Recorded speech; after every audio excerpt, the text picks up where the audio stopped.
kita secara detail program kita dibagi ke 4 pilar. Gitu. Jadi, pilar kita itu ada beberapa, yaitu yang satu kita melakukan riset, sampah laut. Jadi kita melakukan bersih-bersih secara rutin di bawah laut dan di pinggir pantai. Namun bersih-bersihnya itu kita ngikutin standar yang dibuat sama, teman-teman dari LIPI. Jadi nggak hanya, apa namanya, membersihkan sampah, habis itu dikumpulin, habis itu selesai, namun dibersihin, terus habis itu sampahnya dipilah-pilah berdasarkan jenisnya, lalu kita lihat datanya itu sampah yang paling banyak di pinggir pantai atau di bawah laut itu apa. Nah, selain itu, dari data-data itu kita bikin apa namanya, program-program kampanye dan workshop. Karena pada saat itu di tahun 2015, aku ngerasa yang selalu disalahin itu masyarakat. Jadi kayak masyarakat, terus komunitas kayak, iya nih kurang ini, kurang peduli, kurang aware. Terus dari pemerintah juga disalahin, nggak kurang serius nih, kurang menyediakan fasilitas gitu ya. Jadi apa namanya, aku pengen bener-bener dulu tahu tuh sebenarnya masalahnya itu di mana sih gitu. Jadi data-datanya sampah apa aja yang sering dibawa laut. Oh ternyata sampahnya sampah plastik sekali pakai. Oh kenapa masih banyak sampah plastik sekali pakai di bawah laut? Oh ternyata nggak diterima sama pemulung dan pelapak yang ada di sana gitu. Jadi dari situ kita mulai menemukan apa namanya titik-titik gap atau solusi-solusi apa yang mungkin lebih tepat guna untuk dilakukan dari segi kampanye. Jadi kalau kita ngomongin kampanye, misalnya ketika kita datang ke rumah-rumah yang ada di pesisir, yang tadinya kita bilang jangan buang sampah sembarangan, tapi kita bisa bilang, Bu, coba pilihnya ke 3 jenis. Yang satu yang didaur ulang, yang satu yang maksudnya yang didaur ulang itu yang diterima sama pemulung dan pelapak di pulau itu, terus satu lagi adalah yang emang dapur, yang bisa dijadikan kompos, terus satu lagi adalah sampah yang residual gitu. Jadi yang dari mulai B3, medis, terus habis itu hal-hal yang emang belum bisa didaur ulang di sana. Nah, terus kita pastikan lagi apakah ketika kita melakukan kampanye itu, ketika kita melakukan pelatihan-pelatihan untuk pengumpul sampah, apakah memang fasilitasnya sudah memadai? Apakah policy atau peraturannya sudah memadai? Maksudnya peraturan tuh nggak harus yang kayak surat edaran menteri atau undang-undang gitu ya, tapi setidaknya ada kesepakatan warga di RT RW, terus habis itu ada juga di tingkat kelurahan atau bahkan kabupaten gitu ya. Jadi yang mendukung untuk upaya-upaya pemilahan dan pengelolaan sampah agar lebih baik. Oleh karena itu kita beralih ke tingkat ketiga yaitu pilar ketiga yaitu community development.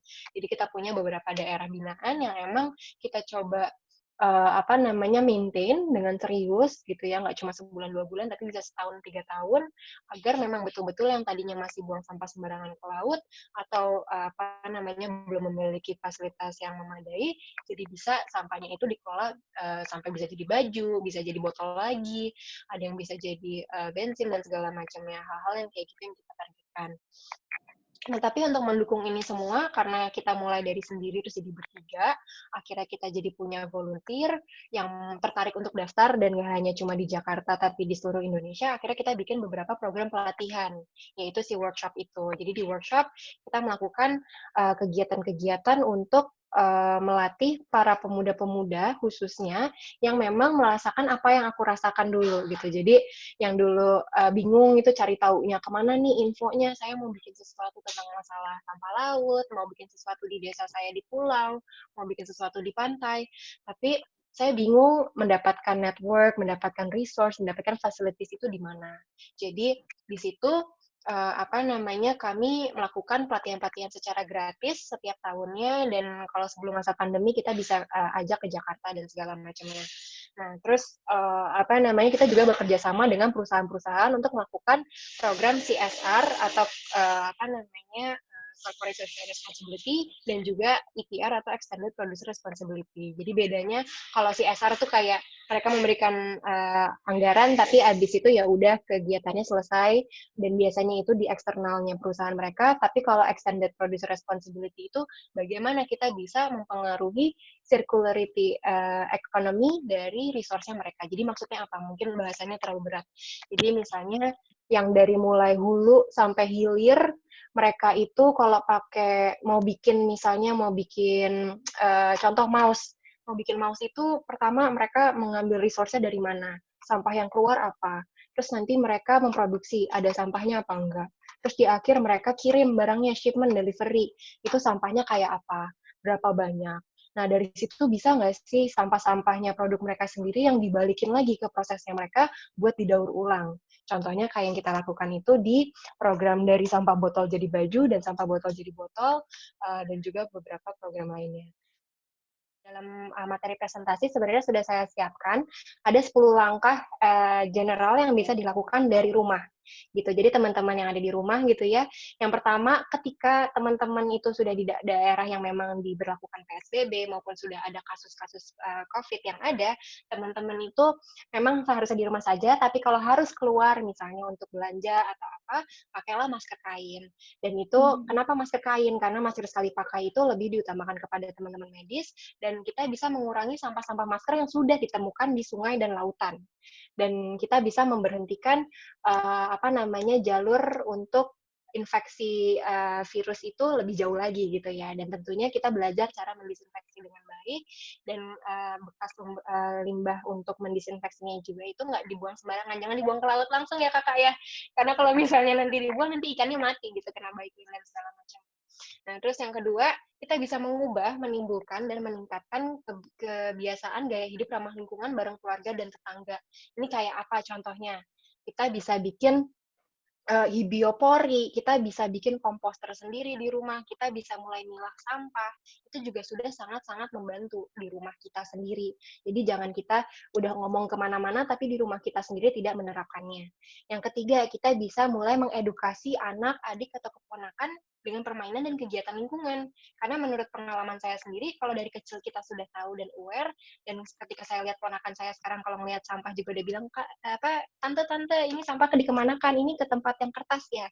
Jadi mereka akan lebih terbiasa dan lebih mudah untuk mengubah gaya hidupnya mereka di masa depan. Terus yang keempat, kita bisa mulai kampanye di media sosial. Kalau kampanye di media sosial, kita bisa mengukur dengan berapa banyak sih teman-teman kita yang komen, terus mereka juga bilang jadi terinspirasi, atau bahkan nge-likes atau nge-share.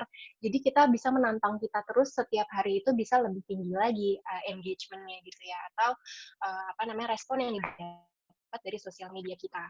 Kalau misalnya ternyata nggak ada yang respon, berarti kita harus cari tahu lagi, jangan-jangan emang lingkungan kita belum peduli. Gimana cara biar mereka peduli dulu? Apakah dengan jokes? Apakah dengan TikTok? Jadi hal-hal seperti itu yang harus kita sesuaikan.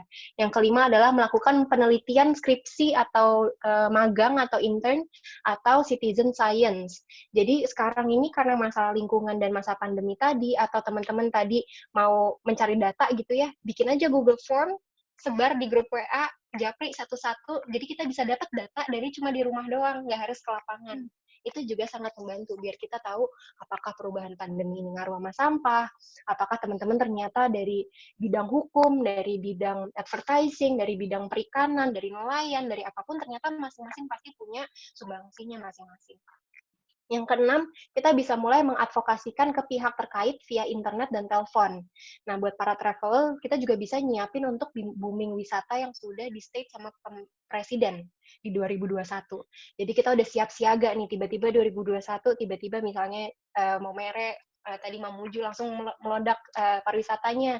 Gimana caranya biar nanti nggak banyak sampah? Kita telepon nih Dimpar sama Dinas Pariwisata, Dinas Lingkungan. Pak, udah siap belum masalah lingkungan nanti 2021? Kira-kira apa yang bisa kita bantu dari sekarang biar nggak ada kejadian? Terus yang ketujuh, kita bisa mengistirahatkan listrik. Kita bisa keluar dari kamar yang tadinya pakai kipas angin, pakai lampu, pakai AC, jadi mati sebentar. Kita bisa mulai rawat tanaman, nanam tanaman, dan kita bisa olahraga biar kita tetap sehat. Yang ke-8, kita bisa mulai menginvestasikan uang kita ke solusi lingkungan yang jangka panjang.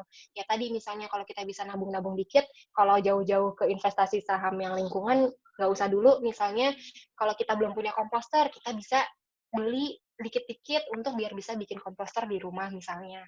Terus yang ke-9, mempelajari program pemerintah daerahmu, evaluasi dan berikan rekomendasi. Karena siap-siap, bentar lagi kita ada pilkada.